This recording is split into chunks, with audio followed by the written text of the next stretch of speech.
संविधान खत्म करने की बात तो सोचना मत। संविधान है तो महिलाएं हैं, संविधान है तो संपूर्ण देश है। पहले पहले परेशानी होती थी, ये तो मर्द बन गई, ये तो ट्रांसजेंडर है, ये प्रिया इधर जाएगी, इसको क्या गिफ्ट करें, सेविंग किट गिफ्ट करें। और प्रिया अब तो तू क्या खुद बता, तो तुझे तो फील ही नहीं आता होगा, तेरा अट्रैक्शन तो लड़कियों की तरफ होगा या लड़कों की तरफ होता, तरह तरह के कमेंट। तो मैं ऐसे कहती, मुझे भाई साहब बोलते थे लोग। अच्छा। तो मैं ये कहती कि मैं खुश हूँ, मैं बहन जी से भाई साहब बन गया, तुम भाई साहब से बहन जी बन के बताओ। हाँ? मैंने वो चीज अपना ली, कुछ तुम चाहे जो बोलो। आज मैंने अपने आप को उस जगह खड़ा किया है, आज रिस्पेक्ट है। सरकार की तरफ से मुझे 1 रुपया नहीं मिला है, मतलब कोई मदद नहीं, कोई मदद नहीं मिली है। समाज कल्याण विभाग का ब्रांड एम्बेसडर सिर्फ घोषणा तक सीमित रख दिया, मेरे लिए कुछ किया नहीं है। आज बाबा साहब की मूर्ति लगती है, काशीराम जी की लगती है। अपने आप को इतना कर दूंगी कि मेरे मरने के बाद तीसरी फोटो मेरी लगे। आप देख रहे थे जनता लाइव, मैं हूं आप साथ रवीना। न पूछ मुझसे मंजिल मेरी, अभी सफर का इरादा है, ना हारूंगी हौसला कभी, ये किसी से नहीं खुद से किया मैंने वादा है। ये लाइनें सटीक बैठती हैं उस शख्सियत पर जिसके साथ हम बैठे हैं और आज आपको भी रूबरू करवाने वाले हैं। राजस्थान की चुनावी यात्रा हम कवर कर रहे हैं, तो राजस्थान में ऐसे शख्स से, ऐसी पर्सनैलिटी से मिलना ज़रूरी हो जाता है जिन्होंने राजस्थान के इतिहास में अपना नाम दर्ज कराया है। एक ऐसी महिला जो राजस्थान की पहली महिला बॉडी बिल्डर बनी, इंटरनेशनल लेवल पर पूरे देश को गौरवान्वित किया और महज 8 साल की उम्र से संघर्ष की यात्रा शुरू की, घूंघट से मेडल तक का सफ़र तय किया और लोगों के दिलों में घर बनाया। हमारे साथ प्रिया सिंह मेघवाल जी आज मौजूद हैं।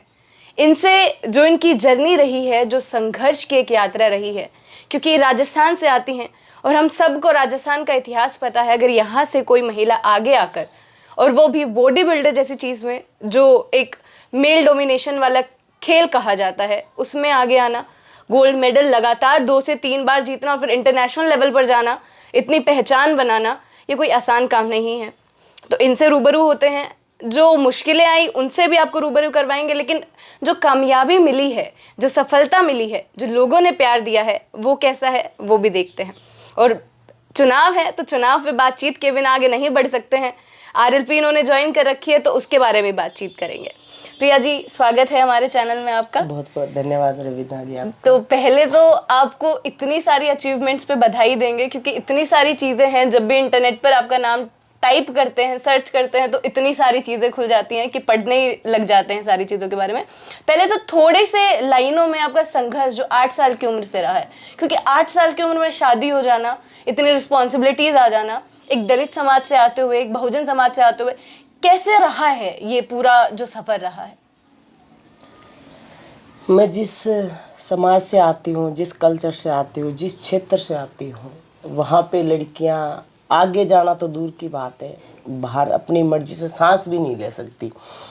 और 8 साल की एज में शादी हो गई थी और उसके बाद से मेरी ज़िंदगी शुरू हो गई थी। मुझे खुद को नहीं पता था कि इसको मैं क्या नाम दूँ, कि ईश्वर ने मेरे साथ ऐसा क्यों किया। बिल्कुल। मैंने बचपन नहीं देखा, जवानी नहीं देखी, और पसंदीदा चीज़ें क्या होती है मुझे सच में नहीं पता। और ये भी पता नहीं है कि शादी के मतलब क्या है, 7 फेरे का मतलब क्या है, माँ का फ़र्ज क्या, माँ का मतलब क्या है, माँ के बनने के दौरान वो फीलिंग क्या है, मुझे नहीं पता। और इतनी छोटी एज में इतनी सारी जिम्मेदारियाँ आ गई कि मैं एक महिला हूँ, मैं यही भूल गई। और ऐसी परिस्थितियाँ आ गई कि मैं, ऐसा कोई काम नहीं जो प्रिया ने नहीं किया। इतने मतलब मेहनत मजदूरी, खेतों में काम करना, सर पे पानी ढोना, मतलब चंद पैसों के लिए पूरे दिन एक बेल मजदूरी करना, वो सब किया है। और उसके बाद ये बॉडी बिल्डर बनना, ये कोई सपना नहीं था। इतिहास बनाना भी कोई सपना नहीं था। बस ये है कि मेरा पापी पेट मुझसे सब कुछ करवाता गया, मैं करती गई। बॉडी बिल्डिंग फील्ड ऐसा है कि आप एक प्रकृति को चैलेंज कर रहे हो। ईश्वर ने मुझे महिला बनाया है, और मैं अपने आप को पुरुष में ढाल रही हूँ, तो एक वो प्रकृति को चैलेंज करना है और ईश्वर ने जो मुझे बनाया है उसको नकारना है। मैं जिस समाज से, जिस क्षेत्र से आती हूँ, ये राजस्थान पुरुष प्रधान है। यहाँ महिलाएं अपनी इच्छा से नहीं चल सकती। और राजस्थान की पहली महिला बॉडी बिल्डर का टाइटल है और 3 टाइम मिस राजस्थान हूँ। बिल्कुल। और मैंने 3 बार नहीं, मैंने 5-6 बार गोल्ड जीते हैं। और मुझे बहुत सारे इंटरनेशनल अवार्ड भी मिले हैं। वर्ल्ड वुमेन लीडरशिप का भी अवार्ड मिला है जो 160 देशों में से हुआ था, जिसमें राजस्थान को मैंने रिप्रेजेंट किया था। और मैंने नेशनल भी खेला है। और इंटरनेशनल में थोड़ा लेट इसलिए हो गई कि मेरे पापा को कैंसर था, तो 2-3 साल मैंने अपने पापा की तरफ ध्यान दिया और ऐसे सोचा कि प्रिया बॉडी तो फिर बन जाएगी। पापा नहीं रहेंगे तो क्या करेगी, कुछ नहीं करेगी। पापा मेरी दुनिया है, मेरे पापा है तो सब कुछ है, मेरे पापा नहीं है तो मैं कुछ भी नहीं। और मैं उन भाग्यशाली बेटियों में से आती हूँ जिसके सर पे पिता का हाथ होता है। सौभाग्य मिला है मुझे एक बाप, एक पिता की सेवा करना, एक माँ की सेवा करना। तो इस तरह मेरी ज़िंदगी का सफ़र रहा है। और आज आरएलपी में मैं आई हूँ तो वो भी एक ऐसी परिस्थिति समझ लो या फिर ऐसा समझ लो कि समाज को जागरूक करना है। ये दलित शोषित पीड़ित की पार्टी है। हनुमान बेनीवाल जी ऐसे इंसान हैं जो मेरी तरह बहुत संघर्ष करके आए हैं और बहुत संघर्ष किया है और कर भी रहे हैं। और 99% उनमें अच्छा ही 100% मान लो आप, 100% है। बस थोड़ा गुस्सा तेज है और अच्छा होना भी चाहिए। गुस्सा तेज वो इसलिए होना चाहिए कि जो गुस्सा नहीं करता और वो मुंह पे स्माइल लेता है ना, वो इंसान हमेशा आर्टिफिशियल होते हैं।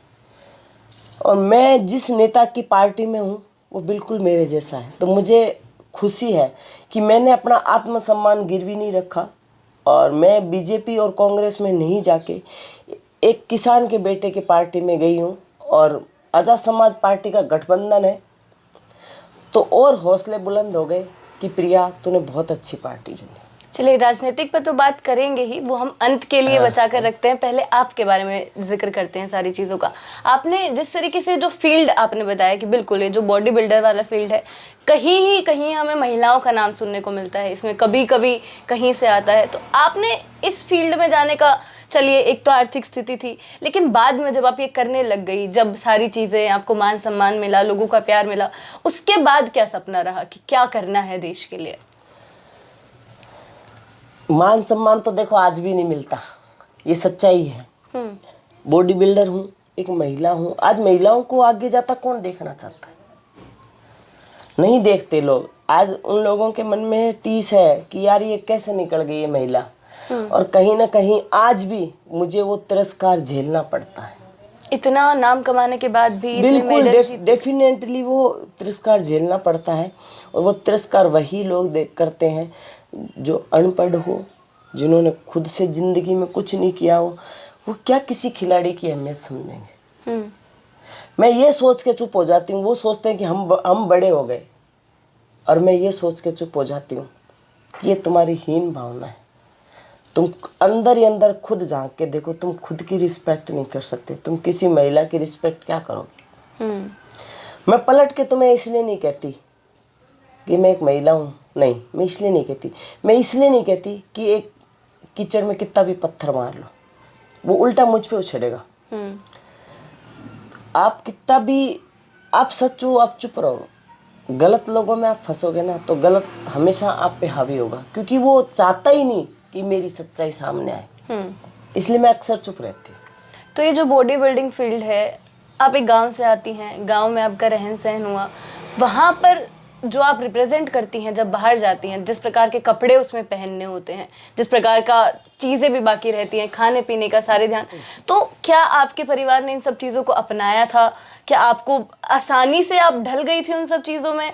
क्योंकि एक दलित लड़की के लिए जो 8 साल की उम्र में शादी हो गई हो, वहाँ से बाहर निकलकर उस तरीके की चीज़ें करना, ये भी तो काफ़ी अलग चीज़ है। आप ना सारी दुनिया से जीत सकते हो, घर वालों से नहीं जीत सकते।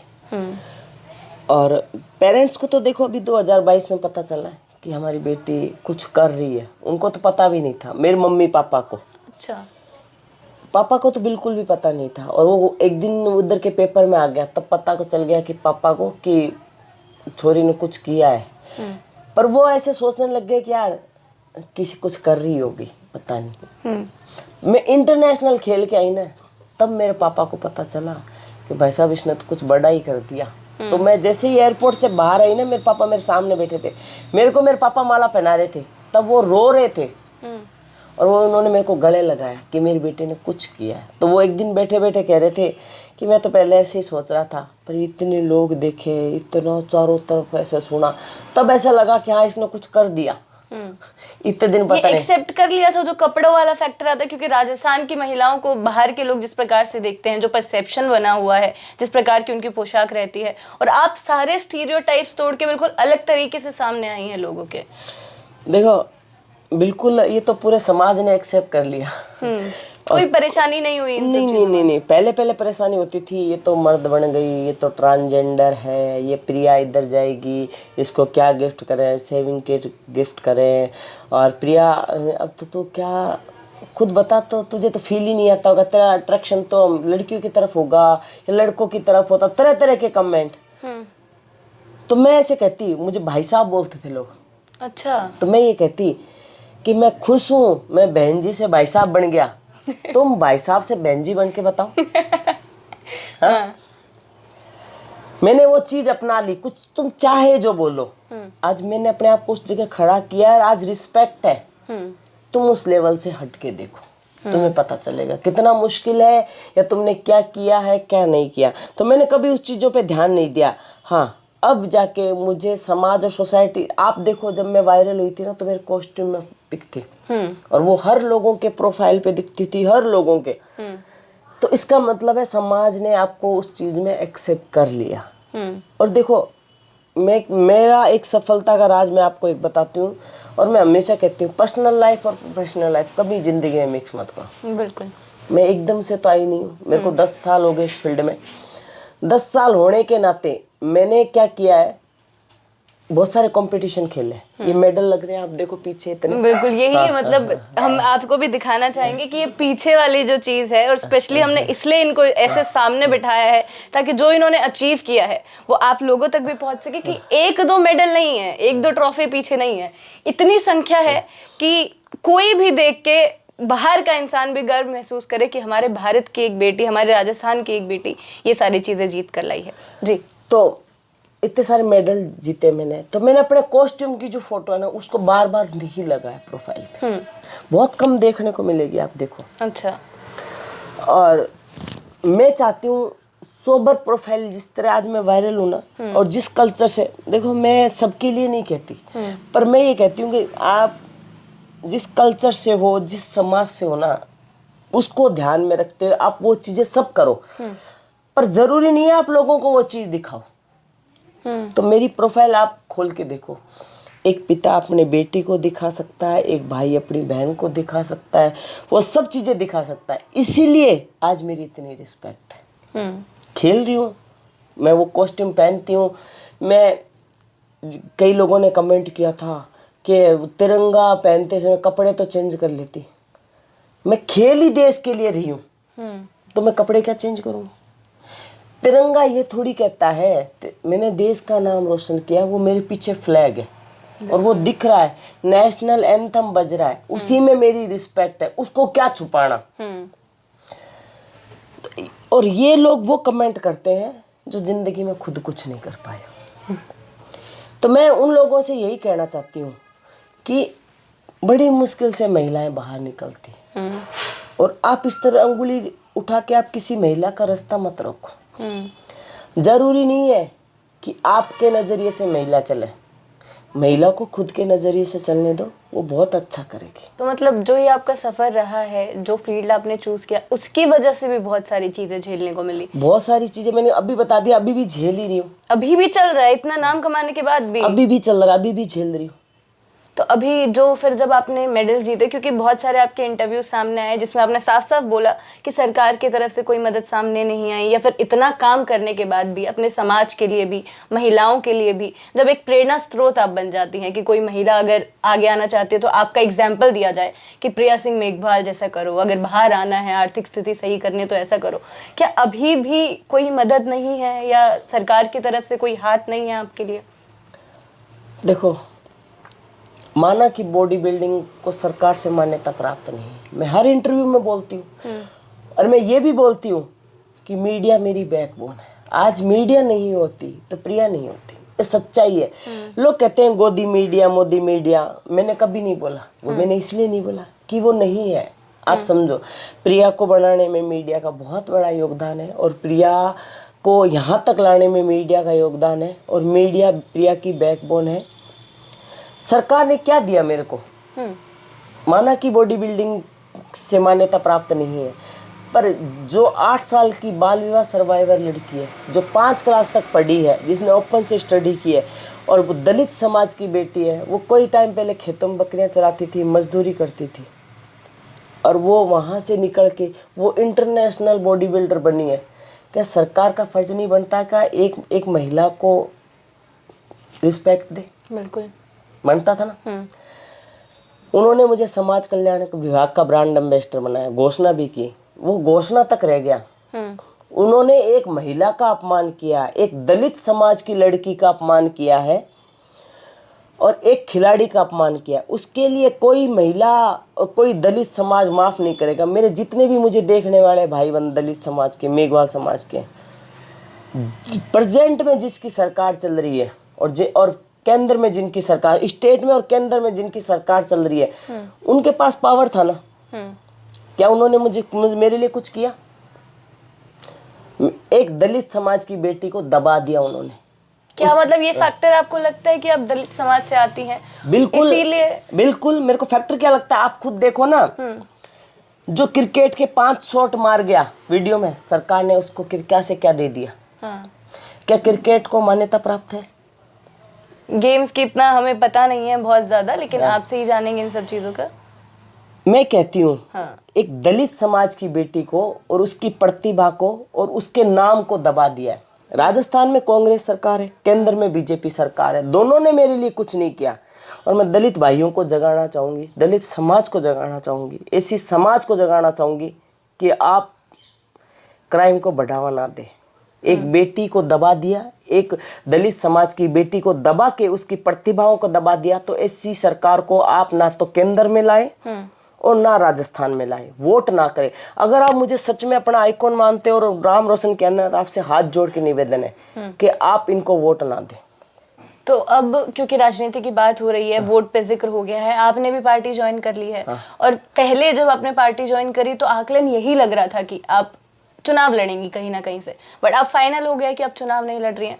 तो क्या अभी समीकरण क्या चल रहा है? आप इतनी जगह घूम रही हैं, राजस्थान देख रही हैं। पार्टी ज्वाइन करने का मतलब सिर्फ ये था कि जो सरकार जो महिलाओं को दबा रही है ना, आगे नहीं आने दे रही, दलित समाज को दबाई जा रही है, मैं उस दलित समाज को दबने नहीं दूंगी। मैं उन बेटियों के लिए कुछ करना चाहती हूँ, मैं घर घर संविधान पहुंचाना चाहती हूँ, और मैं खिलाड़ियों के लिए करना चाहती हूँ। मैं उन बेटियों को जो अत्याचार हो रहे हैं राजस्थान, रेप में, महिला उत्पीड़न मामले में नंबर 1 है, उनकी आवाज़ दबा दी जाती है, मैं उन महिलाओं के लिए खड़ा होना चाहती हूँ। और इसीलिए मैंने पार्टी ज्वाइन किया, और आज नहीं तो कल प्रिया अपने समाज को लेके उठेगी, समाज को डूबने नहीं देगी, ना डूबने दिया है ना देगी। सरकार ने जितनी मनमानी करनी थी ना, वो कर ली, अब नहीं करेगी।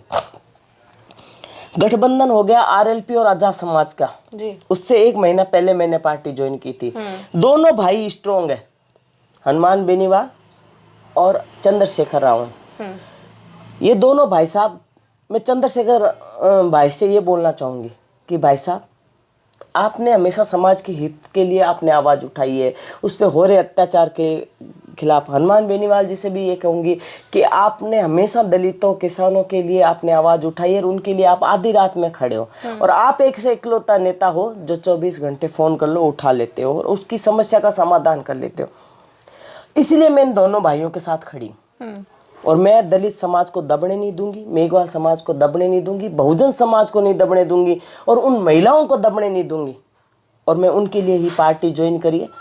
आज नहीं तो कल प्रिया बहुत बड़ा फेस लेके सामने आएगी और यह आपसे वादा है कि कभी भी प्रिया को मोह और माया दोनों से लगाव नहीं है। क्योंकि ऑफर्स तो आए होंगे आपके पास, मतलब इतना बड़ा चेहरा आप बन गई हैं, तो क्या अलग अलग तरीके के ऑफर्स आए होंगे? आपने चॉइस की है कि आपको किस चीज को ज्वाइन किया है या किस तरीके की चीजें आगे करनी है? बिल्कुल, मेरे पास बहुत सारे ऑफर आए, करोड़ों रुपए के आए। ऐसा कोई पैसा नहीं बना जो प्रिया को खरीद सके। ऐसी कोई प्रॉपर्टी नहीं बनी कि प्रिया के जमीर को बेच के आगे आ सके। प्रिया खुद से बनी है और आज जनता इतना प्यार और सपोर्ट दे रही है, सम्मान दे रही है। मैं वो बेटी हूँ जिसका सरकार ने चैप्टर बंद कर दिया। मैं उस दलित समाज और बहुजन समाज की बेटी हूँ जिसका सरकार ने चैप्टर बंद करने के बावजूद समाज ने उठाया है। समाज ने उसको इतना प्यार और इज्जत दिया है। और हमेशा कहती हूँ मैं कि जो समाज ने मुझे प्यार और इज्जत दिया, जनता ने जो मुझे प्यार और इज्जत दिया, वो आपको 3 गुना क्या 5 गुना लौटाएगी। यार ये वादा है। बस आपसे हाथ जोड़ के निवेदन है कि आप उसको आगे लाइए जितना हो सके।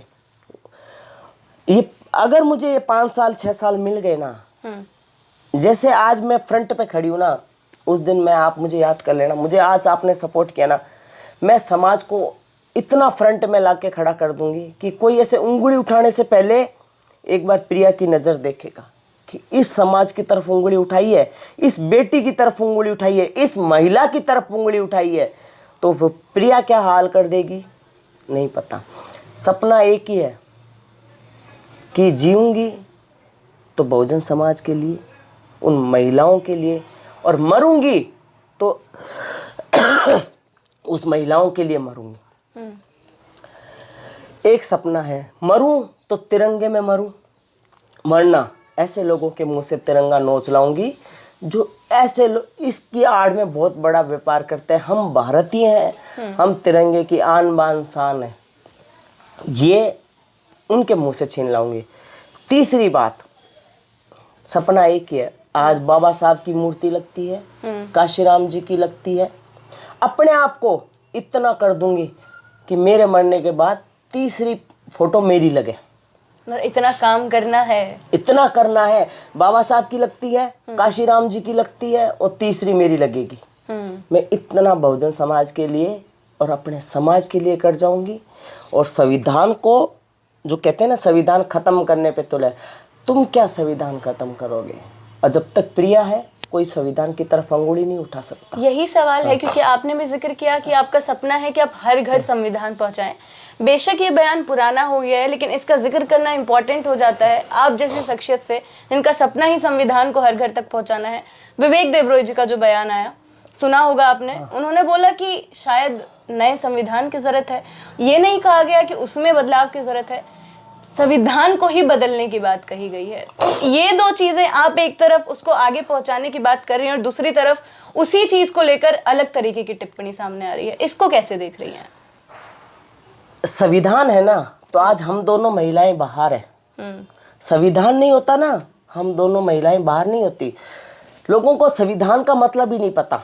समी का मतलब होता है सब, और धान का मतलब होता है सब रूल। संविधान बाबा साहब ने सबके लिए बराबर बनाए हैं। सब महिलाओं के लिए कानून बराबर है, सब चीज़ें बराबर है, और उसी से देश चलता है। तो उसको ख़त्म तो करो। कैसे करोगे? उससे पहले हजारों लोग सड़कों पे होंगे, लाखों लोग होंगे। संविधान ख़त्म करने की बात तो सोचना मत। संविधान है तो महिलाएं हैं, संविधान है तो संपूर्ण देश है। संविधान नहीं है तो महिलाओं का आप अस्तित्व नहीं छीन सकते। मनुस्मृति के चैप्टर में आपने पढ़ा होगा कि जिस बेटी का, जिस महिला का भाई नहीं है, उससे कोई शादी ना करे। और महिला पैदा हो जाए तो पहले उसका पति, पहले उसके माँ बाप ध्यान रखो, फिर भाई रखो, फिर पति रखो। तो बहुत सारी चीज़ें गलत आ रही है उसको देख के। और संविधान में बहुत सारी चीज़ें हैं जो महिलाओं को हक और अधिकार देती है, तो वो ख़त्म हो जाएंगे। तो आगे लोग कैसे क्या करेंगे? तो संविधान घर घर पहुंचाने का सपना कहाँ से शुरू हुआ, इसको लेकर? ये मैं राजनीति में तो आ जाई हूँ। उससे पहले शंभू जी मेरा इंटरव्यू लेके गए थे, तो शंभू जी इंटरव्यू लेके गए तो मैंने शंभू जी से यही कहा था कि मेरी आर्थिक स्थिति ठीक नहीं है, मेरा खुद का घर नहीं है, मेरे पास गाड़ी नहीं है, मेरे पास नौकरी भी नहीं है। नौकरी थी वो चली गई और उन्होंने कहा था कि नेतागिरी बंद कर दो तो नौकरी आ जाए। आज भी बिना नौकरी के हूँ। तब मैंने उनसे कहा था कि समाज मुझे मदद करे, मैं घर घर संविधान पहुंचाऊंगी। और मुझे कोई मदद नहीं मिली। बोलने के बाद भी बोलने के बाद मैंने पहले समाज के आगे अपना योगदान रखा। मुझे नहीं मदद मिली तो मैंने आरएलपी ज्वाइन करी। और वो भी मैंने इसलिए ज्वाइन करी कि वो भी दलित शोषित पीड़ित की है, किसान के बेटे की है, और वो भी दलितों के लिए हक और अधिकारों के लिए खड़े रहते हैं, जैसे चंद्रशेखर भाई खड़े रहते हैं। मैंने पार्टी ज्वाइन करी और आज भी मैं ये है, संपूर्ण योगदान समाज का होता है। आज भी मेरे को समाज मदद करे, मुझे उठाए, तो मैंने कहा था ना कि मैं ऐसा इतिहास बना दूंगी। बाबा साहब की मूर्ति काशीराम जी की तीसरी मेरी होगी। तो अगर कोई आपसे सहयोग करना चाहता है, योगदान करना चाहता है, तो वो कैसे पहुंच सकते हैं आप तक? मेरे से डायरेक्ट जुड़े, मेरे नंबर है, आपसे संपर्क कर ले। मैं विधायक के चुनाव थे, मैंने नामांकन इसलिए नहीं भरा कि मेरी फाइनेंशियल कंडीशन सही नहीं। चुनाव में पैसा लगता है। मैं अपने समाज को सिर्फ अलग अलग मंचों पे जाके तो मैं जगा सकती हूँ, ये तो कर ही रही हूँ मैं। इसके अलावा अगर मुझे कुछ मिलता तो बिल्कुल मैं बहुत कुछ करना चाहती थी और आगे भी करना चाहती हूँ, पर कहीं ना कहीं मेरी परिस्थितियाँ मुझे जकड़ लेती, मुझे नहीं आगे आने देती। ये 2 महीने चुनाव का दौर है, उसके बाद मेरा क्या होगा मुझे खुद को नहीं पता। उसके बाद मैं क्या करूँ? लेकिन आप फ्रंट हैं, एक समाज को रिप्रेजेंट करती हैं, आगे रखती हैं चीज़ें। मैं समाज को, मैं फ्रंट हूँ और समाज मुझे आइकॉन बोलता है, तो मैं समाज से यही निवेदन करूँगी कि सरकार ने आपकी बेटी को कुछ नहीं दिया, एक मजाक बनाया एक बेटी का। मैं उनके आगे भीख मांगने नहीं गई थी। आप सोचो, वो आप लोगों के दिल में बसने के लिए मुझे समाज कल्याण विभाग का ब्रांड एम्बेसडर बनाया था। वो ये चाहता था कि समाज देखे और एक बेटी को हम बढ़ा रहे हैं तो ज़्यादा से ज़्यादा वोट दे, और हमें वोट आएंगे तो सरकार हमारी रिपीट होगी। और सरकार अगर रिपीट तभी होती क्योंकि आपको पता है बहुजन समाज का वोट बैंक बहुत बड़ा है। बिना बहुजन समाज के मुख्यमंत्री नहीं बनता, ना प्रधानमंत्री बनता है। तो मैं उनसे यही कहूँगी कि देखो कितना बड़ा धोखा हुआ आपके साथ, कहने में ऐसा कर दिया। मैं खुद प्रत्यक्ष हूँ, बोल रही हूँ, मेरे लिए कुछ नहीं किया। सरकार की तरफ से मुझे 1 रुपया नहीं मिला है, मतलब कोई मदद नहीं, कोई मदद नहीं मिली है। समाज कल्याण विभाग का ब्रांड एम्बेसडर सिर्फ घोषणा तक सीमित रख दिया, मेरे लिए कुछ किया नहीं है। तो मैं यही कहूँगी कि आपकी बेटी को गुम कर दिया, उसकी प्रतिभाओं को गुम कर दिया, तो आगे आपका कुछ नहीं होगा। आज नहीं संभले तो फिर कभी नहीं संभलोगे। चलिए एक आखिरी सवाल से खत्म करेंगे, क्योंकि राजनीति की बात हम कर रहे हैं लगातार और आप अब एक राजनीतिक पार्टी में हैं, तो अभी जब आप जा रही हैं, कहीं भी जाती हैं, तो आपको सही में लग रहा है कि क्या आरएलपी इतनी उभर पाई है, इतनी आगे आ पाई है कि कांग्रेस जैसी बड़ी पार्टी या बीजेपी जैसी बड़ी पार्टी को अच्छे से टक्कर दे पाएगी चुनाव में? आज मैं 1.5 महीने पहले जुड़ी थी और तब से लेके अब तक देखो आरएलपी का लेवल बहुत बड़ा है। और ये इकलौता हनुमान बेनीवाल जी है जो इनको टक्कर दे रहा है। टक्कर दे पाएंगे? हाँ। मतलब इतनी बड़ी दे रहे हैं, दे पाएंगे नहीं, दे रहे हैं। आज फ्रंट पे आ गई, नंबर 1 पे आ गई।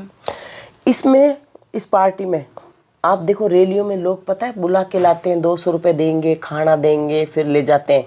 ये इकलौती पार्टी ऐसी जिसमें लोग अपने पैसों से आते हैं, अपने साधन से आते हैं और अपने आप भीड़ आती है। तो इससे बड़ी टक्कर क्या होगी बताओ? मतलब पूरा पॉजिटिव है कि चुनाव आने वाले हैं। वो कहते हैं कि देखो अगर मुझसे आप चाहते हो मैं आप लोगों के लिए कुछ करूं, आपके दिल में मेरे लिए इतना प्यार और सम्मान है, तो आप बिना बुलाए आओगे। और वो बिना बुलाए लाखों की तादाद में लोग आते हैं। चलिए फिर कुछ जनता से कहना चाहेंगे, आखिरी मैसेज देना चाहेंगे, क्योंकि काफ़ी जनता है जो आपको देखती है, फॉलो? मैं यही कहना चाहूँगी, मेरा सबसे बड़ा दुख है और मैं आज आपके सामने कहती हूँ, सरकार ने मेरे लिए कुछ नहीं किया।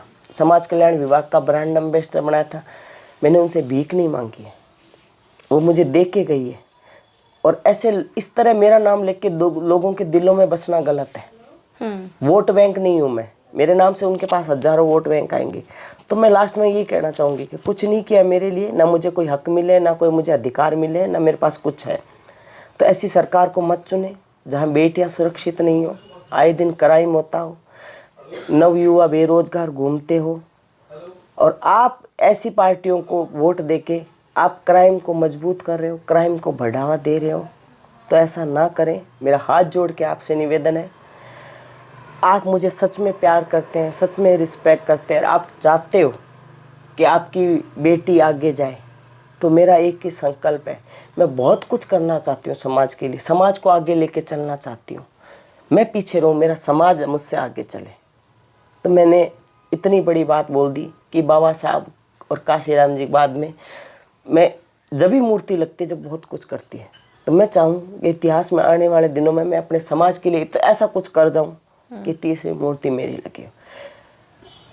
किस तरह उठा सकती हूँ, किस तरह कर सकती हूँ, वो योगदान आपको देना है, वो सुझाव आपको देना है। प्रिया 365 दिन आपके लिए हाजिर थी, हाजिर है और हाजिर रहेगी। और अभी मैं कोई नेता नहीं हूँ, सिर्फ मैंने पार्टी ज्वाइन की है, एक कार्यकर्ता हूँ। और कार्यकर्ता में मैंने बहुत कुछ सीखा है और बहुत इज्जत और सम्मान भी मिला है। आप लोगों ने मुझे हमेशा फ्रंट पे रखा है और इसलिए कहूँ, मेरी भावनाओं को आप अदरवाइज ना लेके समझें कि मैं क्या करना चाहती हूँ समाज के लिए और संविधान के लिए, अपने देश के लिए, अपनी बहन बेटियों के लिए। बस यही मेरा आपसे नम्र निवेदन है। चलिए, बहुत बहुत शुक्रिया आपका। तो कोशिश यही रहेगी कि अगर हम राजस्थान कवर करते हैं तो राजस्थान के ऐसे लोगों से भी आपको मिलाएं जिनका संघर्ष आपको प्रेरणा दे सकता है, और ऐसी चीज़ें भी आपको दिखाएं जो शायद आप राजस्थान से बाहर ना दिख पाएँ। इसी प्रकार जनता के जो मुद्दे हैं वो आप तक पहुंचाते रहेंगे और चुनावी समीकरण भी आप तक पहुंचाते रहेंगे। बने रहें हमारे साथ। शुक्रिया।